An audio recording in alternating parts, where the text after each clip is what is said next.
Semangat inovasi. Bentuk dari data insight, salah satunya adalah kita membuat sebuah dashboard data.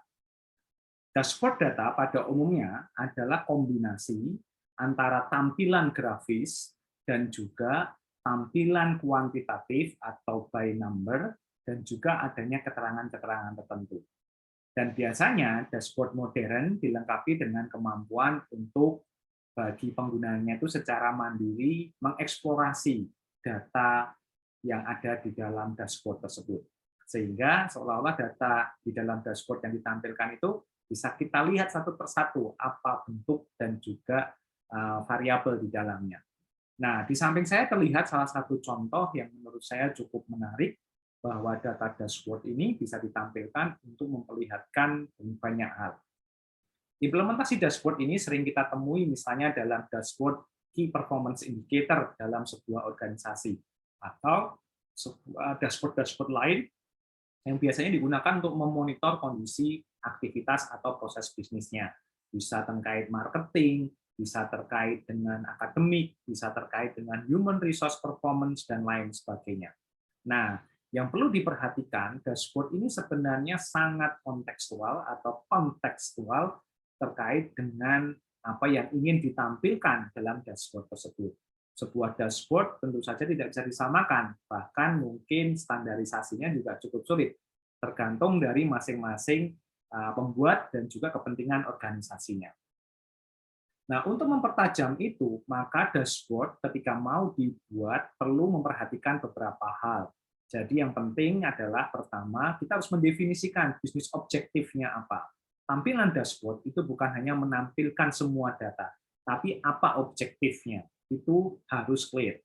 Jika kita ingin meningkatkan kinerja produksi, maka tema style dari dashboard pun harus mendukung ke sana.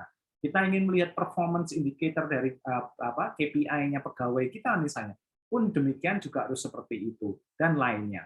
Sehingga memang ini sangat identik, bahkan dalam prakteknya, dalam satu organisasi, untuk satu urusan, kita bisa membuat beberapa versi dari dashboard, disesuaikan dengan tadi kepentingan yang ingin dituju dari masing-masing dashboard. Kemudian, di dalam dashboard ini juga harus dipastikan kita mempunyai akses dan sumber data yang valid. Ya, jangan sampai dashboard ini malah memunculkan data fake baru atau sesuatu yang manipulatif. Nah, ini akan sangat berbahaya dan memang tidak disarankan.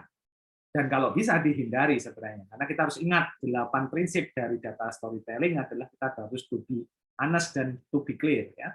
Dan kemudian data itu harus benar-benar diintegrasikan. Dalam artian, dashboard ini harus merepresentasi koleksi data dari berbagai macam sumber, sehingga kemudian orang ketika mengakses report atau informasi tertentu dari kumpulan data yang kita miliki tidak perlu harus mengakses satu persatu, tapi cukup dalam satu landing page dalam dashboard, kemudian dia bisa mengakses dan mengeksplorasi semua sumber data yang dimiliki. Untuk menuju itu tentu saja prosesnya cukup panjang.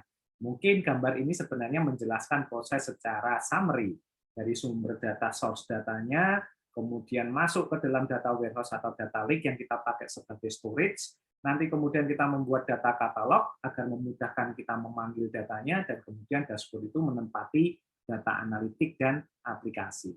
Nah, ini adalah lokasi di mana dashboard itu sebenarnya berada.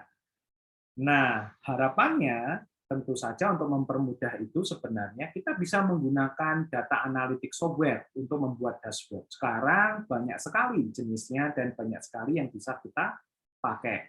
Termasuk menggunakan business intelligence tools atau BI tools yang juga cukup mudah kita pakai.